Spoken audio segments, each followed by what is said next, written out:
সুপ্রভাত। কেমন আছি? আশা করি ভালো আছেন। আমিও ভালো আছি। আপনাদের সুস্থতা কামনা করে ভিডিওটা আজকে এখান থেকেই শুরু করলাম। তো চলুন, এবার সাংসারিক কাজকর্ম তো শুরু হয়ে যাবে। কোনো কাজকর্মই এখনো পর্যন্ত হয়ে ওঠেনি। এই উঠেছি, উঠে এবার একটু ঘোরাঘুরি করি, একটু ঠাকুরপোর নাম এইসবগুলো তো সকালবেলা করতেই হয়, চৌকাঠে জল দেওয়া সেসবগুলো করলাম, করে টোরে এইবার একটু ঘুরে বেড়াচ্ছি। একটু বেশ এই বাড়িটা তো অনেকটা লং, তো একটুখানি হেঁটে নিই বাড়িতেই। হেঁটে হেঁটে যদি সকালবেলা যাওয়া পসিবল হয় না, ঘুমিয়ে ঘুমিয়ে যাই। তো আর কত সকালে দেখেছেন এখানে পৌরসভার গাড়ি চলে আসে নিতে, আবর্জনা নিতে। তো যাই হোক, এটা একটা ভালোই কাজ। তো চলুন এবার একটু চা খেয়ে নিই এবার। বাচ্চুর আজকে ছুটি, আজকে গুড ফ্রাইডে, কিন্তু বাবির কোনো ছুটি নেই। তো ওর জন্য তো রান্নাটা করতে হবে সকাল সকাল। চাপিয়ে দিই, চলুন কাজকর্ম করতে থাকি সেই সঙ্গে। আর একটা জিনিস দেখাই, এই দেখুন, দেখেছেন কত গাছে দেখছি ফুটে গেছে। আমাদের গাছে এখনো ফোটেনি, ছোট গাছ তো, এইটুকু গাছ কোথায় আছে দেখুন টিনের মধ্যে। তো যাই হোক, হয়েছে, ফুটবে আশা করি 2-4 দিনের মধ্যেই। আর এই কুঁড়িবাবু ফুটতে শুরু করছেন, এই দেখুন কুঁড়িবাবু ফুটতে শুরু করছেন, বুঝেছেন। ভাতটা হয়ে গেছে, 1 ফুট করে নামিয়ে রেখে দিচ্ছি। হয়ে গেছে বলতে ভুলে আবার একবার চা পাবো, এখানে ভিজে ভাত কটা যাচ্ছে। দুপুরবেলা জল দিয়ে একটু আলু ভাতে দিয়ে খেয়ে নেবো। আর এখানে বেশ কিছু ঢ্যাঁড়স নিয়ে নিয়েছি, বাবির অফিসের বন্ধুরা খাবে বলেছে। তো ওকে ঢ্যাঁড়সটা আমরা সেইভাবে খাই না, তো বাবিকেই করে দেবো, একটু রেসিপি করে দেবো। পেঁয়াজ নিয়ে নিয়েছি, এখানে তেলটা গরমই হয়ে গেছে। আমি একটু কালো জিরে ফোড়ন দিয়ে দিলাম, আর একটু তিলটা, পেঁয়াজটা দিয়ে দিচ্ছি। তবে আমি মশলার মধ্যে দেবো একটু সর্ষে, একটু রসুন, একটু কাঁচা লঙ্কা।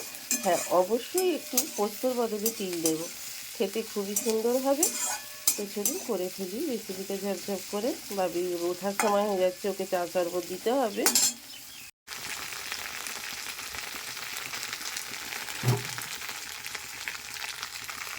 নুন আর হলুদটা দিয়ে দিলাম, একটু পরে চিনিটা দেবো, একটু আগে ঢ্যাঁড়সের লালা ভাবটা কেটে যাক, আস্তে আস্তে আস্তে আস্তে ভাজতে থাকি। পেঁয়াজটা খুব বেশি ভাজিনি, তাহলে ঢ্যাঁড়সগুলো ভাজার সময় পেঁয়াজগুলো পুড়ে যাবে, কালো হয়ে যাবে। তাই পেঁয়াজটা আধ ভাজা হয়ে যাওয়ার পরই ঢ্যাঁড়সগুলো দিয়ে একসঙ্গে ভাজতে শুরু করলাম। ঢ্যাঁড়সের লালা ভাবটা কেটে এসছে দেখুন, একটু লালা ভাবটা নেই। তো শুধু মশলাটা করে ফেলি। আমি এখানে মশলাটা করে নিলাম, তিল, সর্ষে আর লঙ্কা দিয়েছি। আর এখানে ভাজা ভাজা হয়ে গেছে একেবারে ঢ্যাঁড়সটা। তো চলুন এবার মশলাটা দিয়ে চিকেন মশলা দিয়ে দিলাম, জানেন, হ্যাঁ দারুণ খেতে লাগবে। কি টেস্টি গন্ধ বেরোচ্ছে। এই যে বলেছি না, ঘানে না আধ্যাং, কী বলে না, ভজনাং, সেই হয়ে গেল জানেন তো। তো এদিকে আবার চাটাও চাপিয়ে দিয়েছি। কি তাড়াহুড়ো জানেন, বাপরে বাপ, আপনাদের কি বলবো, সেই সকালবেলায় উঠেছি, সেই থেকে চলছে এই শারীরিক প্রতিবন্ধকতা, মানে কাটিয়ে উঠেই এত সংসারের কাজ করাটা ভীষণই কষ্টের। তারপর আমার টাইপয়েড নেই, এক হাতে ধরে করা, সেও এক বিভ্রাটের কাজ। তো এই নিয়েই এগিয়ে চলছে আপনাদের দিকে। তো যাই হোক, তবু হাসি মুখে করে যাই সকল কাজটা, সেই রাত্রির 11টা, সাড়ে 11টা পর্যন্ত। অসুবিধা কিছু এখনো পর্যন্ত হয়নি। তো হাসি মুখে কাজ করে যাওয়াটাই সংসারের নিয়ম, তাহলে নিজের মনের কষ্ট, শারীরিক কষ্ট অনেকটাই লাঘব হয়ে যায়, যত মনে ব্যথায় যন্ত্রণায় থাকুক না কেন। তো এবারে তো আর চাপাবো ডাঁটার তরকারি, ভাতটা হয়ে গেছে। বাবি অফিস বেরিয়ে যাওয়ার পর তিনজনায় 3 কাপ চা খেয়ে নিয়েছি। বাবি কমপ্লেন টমপ্লেন খেয়ে ওকে লাঞ্চ প্যাক করে দেওয়ার পরই চলে এলাম, জানেন তো, প্রচুর এত পাতা জমেছে, এত পাতা কি বলবো আপনাদের। তাই একটু একটু অল্প অল্প করেই, প্রচণ্ড গরম পড়ে গেছে, তো আসার ইচ্ছা আছে একটু একটু করে পরিষ্কার করে নেবো প্রত্যেক দিন। তাই জন্যই চলে এসেছি এখানে। কত পাতা, একটা গাছে যে এত পাতা থাকে, বাপরে বাপ। গাছটা কিন্তু খুব একটা বেশি বড় নয়, কাঁঠাল গাছটা, কিন্তু পাতা দেখেছেন একবার স্তূপাকার হয়ে গেছে, মানে মনে হচ্ছে আমি পুরো চাপা পড়ে যাব। আর এই পাইপটা এখানে পড়েছিল, এই পাইপটা দিয়ে এখানে জল দিতাম, কত গাছপালা হতো আগে তো দেখেছেন। তো এখানে বাচ্চুবাবু এই রোদে রোদেই নাকি ঘাস মারাটা দিতে হবে, দেখুন ঘাস মারা সেদিনই দিল, কিন্তু এখন আবার গাছ এত ঘাস হয়ে গেছে, কি ঘাস একটা বলে না, সেই ঘাস হয়ে গেছে। ও ঘাস মারা দিচ্ছে এই রোদে রোদেই। এই রোদে না বেশিক্ষণ থাকলেই মাথার যন্ত্রণা ধরে যাচ্ছে। যাই হোক, তাড়াতাড়ি দিয়ে চলে এসো, বেশি দেরি করো না।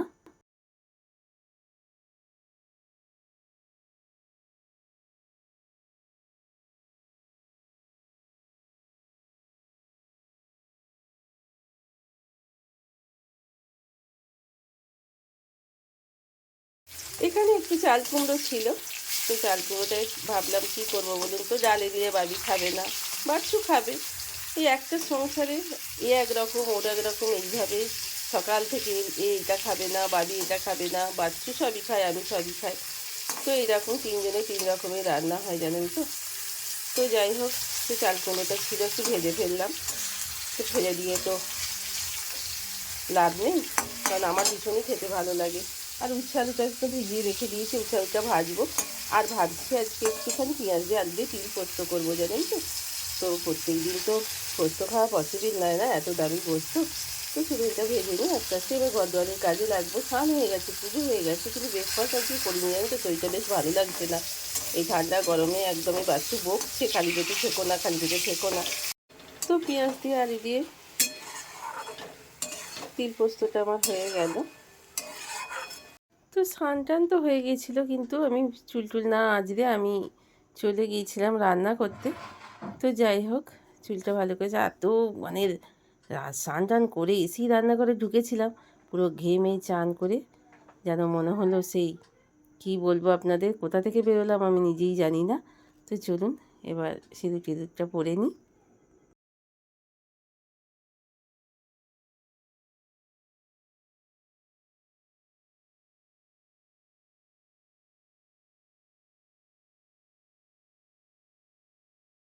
তো বেডশিটটাকেই রোদে রোদেই কেচে নিলাম, সকাল থেকে ভিজিয়ে রেখে দিয়েছিলাম।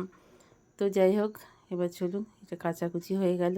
যত কষ্টই হোক, রোদ বেরোলে তো আর বসে তো চলুন আর দেখিয়ে দিই আপনাদের লাঞ্চের মেনুগুলো। তো আমি এখানে তিলপোস্ত করে নিয়েছি পেঁয়াজ দিয়ে, এখানে ছাঁচি কুমড়োটা ভেজে নিয়েছি, বাবিকে করে দিয়েছিলাম, তার একটু রেখে দিয়েছি ঢ্যাঁড়সের ঝাল দিয়া, আর ডাঁটা আলু বেগুনের তরকারি আর সয়াবিন দিয়ে ডাল। এটা আবার কিছু আছে নাকি গো? না না, এখানে আর কিছু নেই। তো আজকের লাঞ্চ মেনু এই। তো চলুন, ভীষণ খিদে পেয়ে গেছে, জলখাবার খাইনি, আপনাদের বলেছি, আমি খেয়ে নিই। জামা কাপড়গুলো না পুরো পাঁপড় ভাজা হয়ে গেল। যেমন রথের মেলায় পাঁপড় ভাজা কিনতে পাওয়া যায় না, ঠিক সেই রকম পাঁপড় হয়ে গেল।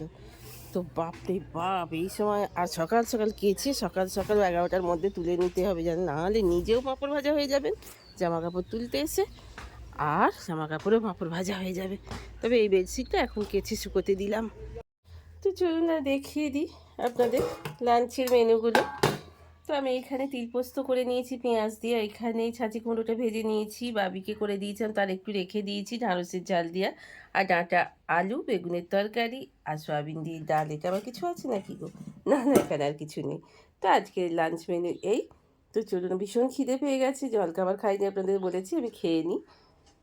তো চলুন, খাওয়া দাওয়া হয়ে গেল। খাওয়া দাওয়া বলতে আমার না ভীষণ খিদে পেয়ে গিয়েছিলো, জলখাবারে যেহেতু কিছু খাইনি সেহেতু খেয়ে নিয়েছিলাম। বাচ্চাবাবুকে এখন দিয়েছি, বাচ্চাবাবু খেতে বসেছেন।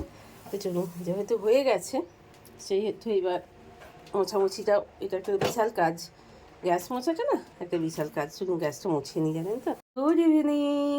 তো সন্ধ্যেবেলায় চলে এসেছি রান্নাঘরে, আর জমি ছোট্ট ছোট্ট আলু, একটু ভাবলাম যে বাচ্চাও বাড়িতে আছে আজকে গুড ফ্রাইডের ছুটিতে, তো একটুখানি আলু গোলমরিচ বানিয়ে ফেলি। তো সেটাকে ভালো করে প্রেসারে সিদ্ধ করে নিলাম, করে নিয়ে এইবার একটুখানি গোলমরিচ করে নিচ্ছি। খুব ভালো লাগে না ছোটো ছোটো আলু গোলমরিচ খেতে। তো মুড়ি নিয়ে নিয়েছি, গোলমরিচ নিয়ে নিয়েছি, এবার ভাতটা চাপাবো আর ডিমটা ভেজে নেব। আর ওবেলা কাছে তিল পোস্ত পেঁয়াজ দিয়ে করা আছে, আর একটু সয়াবিন দিয়ে ডালও আছে, বাবির ওতেই হয়ে যাবে। তার একটা ডিম ভেজে দেবো বাবিকে, আমরা আমাদের পোস্ত দিয়েই হয়ে যাবে। তো চলুন, ভাজা হয়ে গেছে, ভাতটা এবার চাপিয়ে দিই। এই তেল ঢালা মহা ঝকমারি কাজ, জানেন তো, পাউচ থেকে তার থেকে বোতলে নেওয়াই ভালো। কিন্তু সুবিধাও হয় অনেক সময়, দুই পয়সা যদি সাশ্রয় হয় তো সংসারের জন্য। তো চলে এসেছি, রান্না ভাত তো হয়ে গেল, তরকারি বাটিগুলো সব গরম করে নিলাম, ডাল পোস্ত আর ডিম টিমটে ভেজে নেব, তাহলেই আজকের মতো ডিনারের সব কমপ্লিট হয়ে যাবে। তো চলুন সেই সময় ভিডিওটা এখানেই শেষ করে দিচ্ছি। যদি ভালো লেগে থাকে একটা লাইক কমেন্ট করে দেবেন, ইচ্ছা হলে সাবস্ক্রাইব করে দেবেন। আর এতক্ষণ পর্যন্ত যেসব বন্ধুরা আপনাদের আমাকে 11 মিনিট 10 মিনিট টাইম আমাকে দেন আমার ভিডিও দেখার জন্য, আপনাকে তাই অনেক অনেক অসংখ্য ধন্যবাদ আপনাদের। ভালো থাকবেন, সুস্থ থাকবেন, সদা সর্বদা হাসি খুশি থাকবেন। আজকের মতো শেষ করলাম। Good night.